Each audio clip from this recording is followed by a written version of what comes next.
Hey everybody, welcome back to my Bake Like a Pro YouTube channel. You are now on part 2 of our pizza video. In the previous video, I showed you how to make this really amazing no-fail pizza dough. And we used the brand new Cuisinart stand mixer. It's a 5.5 quart model, which is equal to 5.2 liters. The model name for the Cuisinart stand mixer is called Precision Master, and I do have a full unboxing and review on my channel, and I will link to that video at the end of this video if you want to see it. And in a few seconds I'm going to show you how nice that dough is that I made in the brand new Cuisinart stand mixer. I've got a little bit of olive oil here. I'm just going to get it down. This is a 16-inch diameter baking pan. It's a pizza pan. And I'm just going to get all of that around. You can use any type of oil that you wish. I'm using olive oil today. And I just want to give a really nice coating all over. And at this point, I have my oven set to 425 degrees Fahrenheit. You can go at 400 if you want, or 450. 425 is good. That's good. And then I'm going to show you this nice dough that we made in the previous video. I'm going to open this up. There you hear the little poof. That's a nice indication that your yeast is working really well. And you can see how nice this dough is. You can see all of the growth and the activity. And if I turn it this way, you can see, look at that dough. That is amazing dough. So thumbs up to the new Cuisinart stand mixer. Really like it. So now I'm just going to take this, look at that, and just pop it right in the middle. At this point, you never want to cut or do anything other than push it out in a circular fashion, in a circular motion or pattern. So I'm just pushing it out nice and easy. Give it a little spin if you want, and just try to keep it in a circle. And I don't know if the camera's picking this up, but this is amazing dough. Maybe I'll zoom in a little bit. And if your dough is nice and rested, you can see that it doesn't pull back a lot. You can see that when I push here, like it does, it will retract a little bit, but not that much. If you're having problems with your dough where you push it out and it really wants to come back, just take it like this and put it in the fridge, leave it there for about 10 minutes. That will relax all of the protein, the glutens that are inside the dough. It relaxes the dough and it will make it less elastic. So a nice push. So this is going to make a very large pizza, 16 inches. You can make it even larger if you wish with this recipe. But you can see how easy it is to push this out. Now I do have a pizza stone as well, but this is a little bit large for my pizza stone. So if I'm doing this on the stone, I would split this recipe into 2 pizza balls at the end of the video part 1. So instead of just having 1 pizza ball and putting it into here, I would split it into 2 at that point before it starts rising. So get that all down. I'm just taking my time. I find this super relaxing. Just push.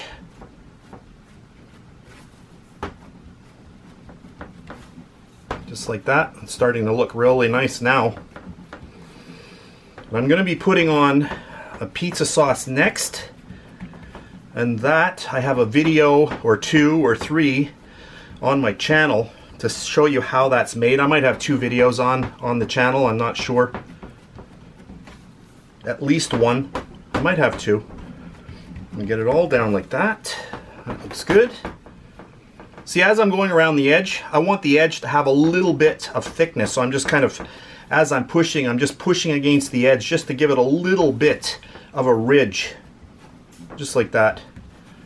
So that's good. You could do this a lot quicker. If I wasn't talking, I'd whip through this. I'd have this done probably in a minute. But that looks good. So there we have it. Very nice. So now I've got my homemade pizza sauce, so I will make this and then put it into these little containers. These are also made by Rubbermaid. I like those. They twist on, so that's good. Give it a little bit of a stir and then start putting it on. So homemade pizza sauce, you're going to save even more money. When you buy pizza sauce, it is very expensive compared to spaghetti sauce. When you start looking at how it's made, the only reason that it's more expensive is because it's got the name pizza on it. So making it at home is a great way to go. So let's get all of this on here. So put on as little or as much as you want. A lot of questions I get asked are, well, one of them is, can I freeze the dough? And yes, absolutely. You can take this dough, leave it in that container that I brought it out of. I will punch down the dough. So just take your hand and just push right into the middle of the dough, compress the dough, put the lid back on, and right into the freezer. And you can leave that there for a month. When you want to use it again, just bring it out and let it thaw. Don't put it in the microwave, don't heat it in any way. Just let it come up to room temperature all on its own. And it will come right back to life, and it is amazing. It's like you just made it the night before. Really, really great. And a great time saver. If you've watched any of my videos where I'm grating cheese, you'll notice that I use an IKEA grater, and I love this thing. I've got a bunch of them. They are amazing. So, just gonna grate my cheese right onto the pizza. That's another time-saving trick. So instead of grating it up and putting it into a bowl, you can just do this right onto your pizza. I'm using mozzarella. You can use whatever you like, but traditionally this is what we usually use in North America anyway. And then I start evening it all out before I grate any more. I want to have enough, but you don't want to be too cheap with the cheese.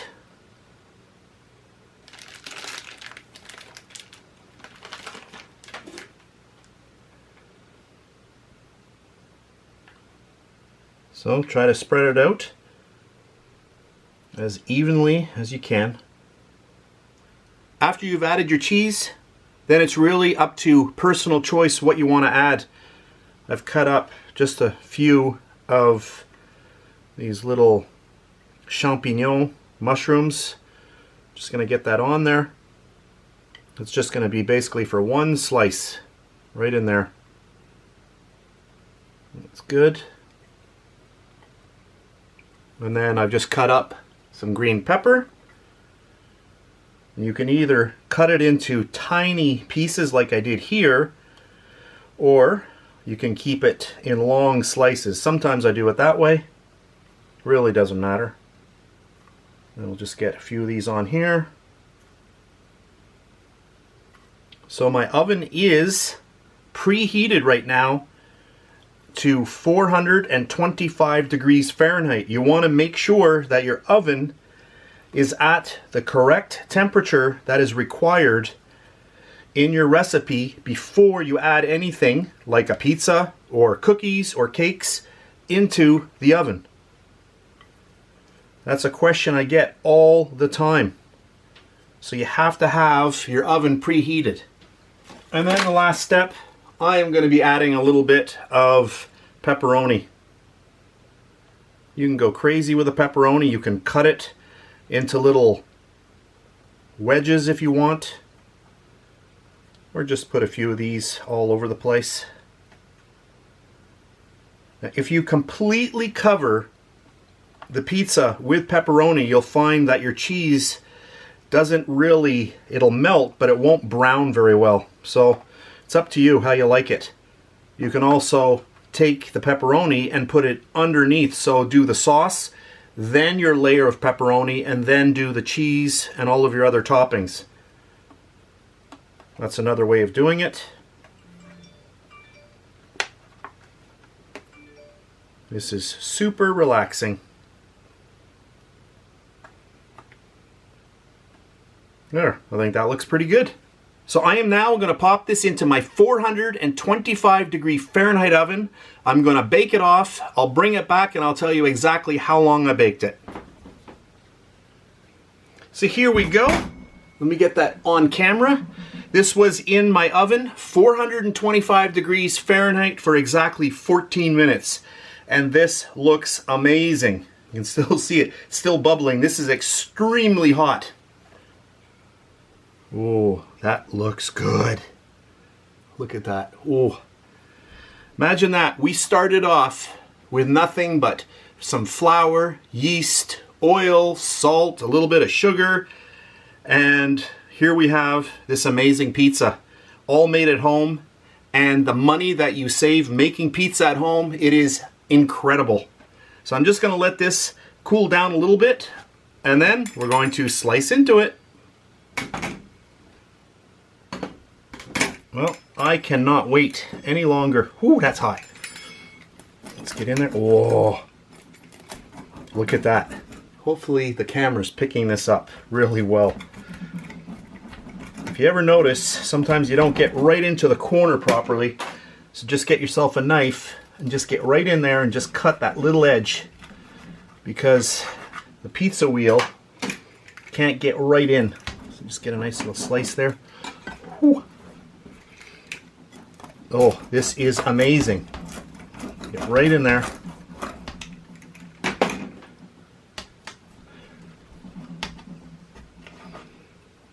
Oh, that looks good. It smells amazing. Look at this. Whoa. Let's get that on camera. Ooh. I wish you could be here. Look at this. Oh, man. I did a good job. And this was a video I wasn't even going to shoot. I just thought, oh, let's just do it really fast. Boom. So I'm going to try to get this up onto my channel as quickly as possible. That is amazing. Well, this is extremely hot. I just took a few minutes just to take a few product shots for my website and for Instagram. You can check me out on Instagram at instagram.com/BakeLikeAPro. Oh, that is nice. I'm going to have to go in for a little bite. Oh, that's good. Okay, this is really, really good. I always surprise myself when I make a pizza because I always forget how good my pizzas are.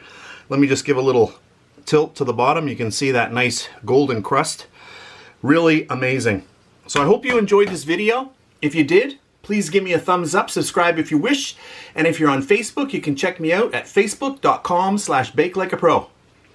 If you do wish to subscribe to my YouTube channel, right beside the subscribe button is a brand new little notification bell. If you click that, you will be notified in your email each time I upload a brand new video.